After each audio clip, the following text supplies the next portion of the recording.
Any thought in your mind that this is the last year of Phillip Rivers, his contract being up? I think so. I think that this is going to be something where the only thing that makes me hesitant is just knowing ownership and being inside that facility where, you walk through the halls there and there's just pictures of him everywhere.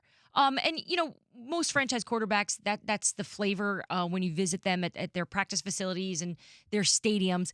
But I find it to be almost a little bit more saturated Phillip Rivers when it comes to the Chargers compared to in New Orleans with Drew Brees.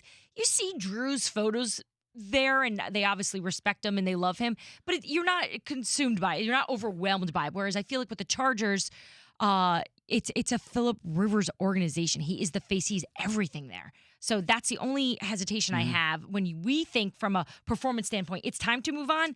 It may be one of those marriages where it's just hard to leave. Well, he's in the last year of his deal. He'll turn 38, but they have Tyrod Taylor and Easton Stick behind him right now. Yeah, their next quarterback is not on their roster, which right, is why I think they'll find a way to bridge something with him. Let's wait.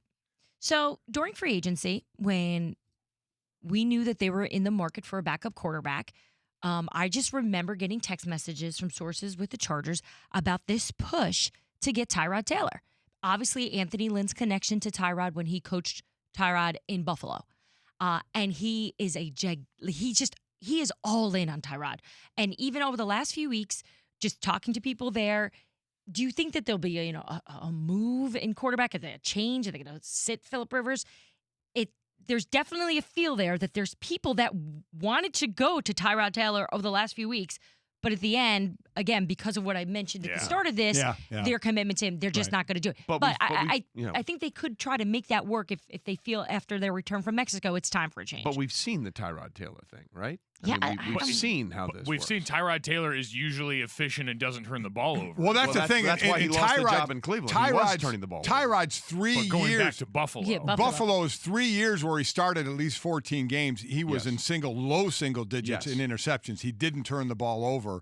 But it's like one of those things, we've seen him around a lot, so it's like anything, the more you know about someone, it's like the worse it is. Yeah. So it's like, I don't think they're going to make him the quarterback of the future there. That will remain to be seen. ESPN NFL reporter Dianna Russini joining us in studio, giving us the Straight Talk, brought to you by Straight Talk Wireless, everything for less, only at Walmart. Dianna, you were also out in Baltimore over this weekend.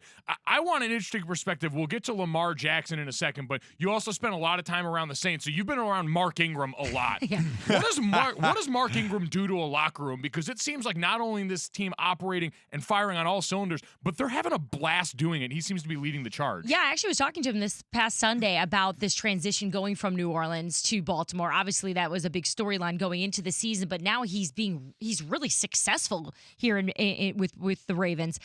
He said, I just feel like they're just using me more here. And obviously, if you look at the Saints offense with Alvin Kamara there and obviously having a fantastic passer in Drew Brees, they weren't utilizing. Yeah, he was clearly the second option down there. Exactly. And it makes sense. And he understood that. Yeah.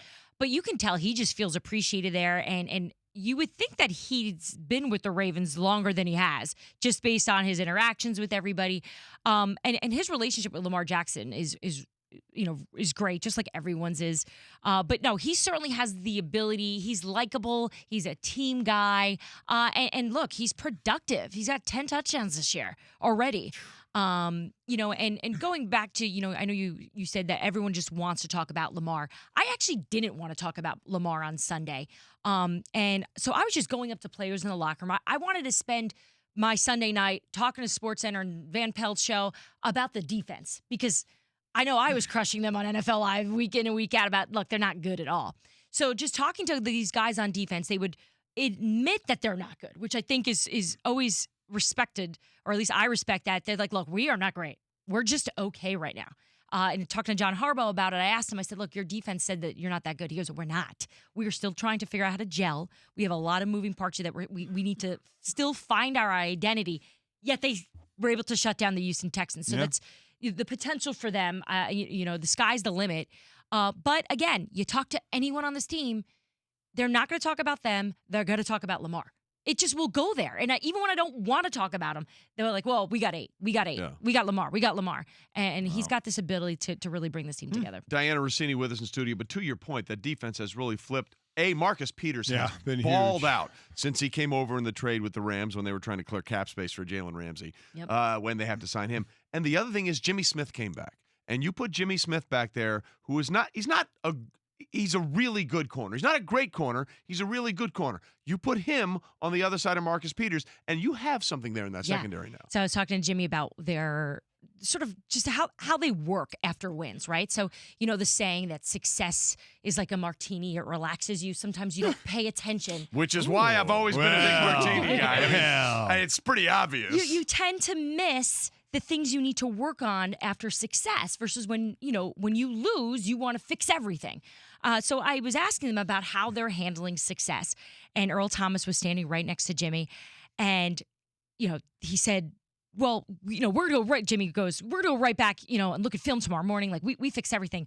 Earl goes, why are you lying? Let her go on SportsCenter and say, we actually have fun. Tonight we hang out right after the game, all of us. We meet up. We're going to party a little bit. We'll go home in a normal hour. But, yeah, we're going to be working tomorrow. But it was so clear that Earl wanted me to know that they like to have fun as well. And like that. There's something to that. Yeah. It sounds like typical. These guys are having fun. But I do think that's part of why this locker room's working. They like each other. They like each other, and they're trucking people, man. It's amazing what winning does. Yeah, isn't it? that was the first blowout loss of Deshaun Watson's public career. Yeah. Again, either in college or in the NFL, and it was a big one by 34 points. Listen, you classed up the joint today, and for that we appreciate it. Thank you for watching ESPN on YouTube. For more sports and analysis, download the ESPN app, and for live streaming sports and premium content, subscribe to ESPN Plus.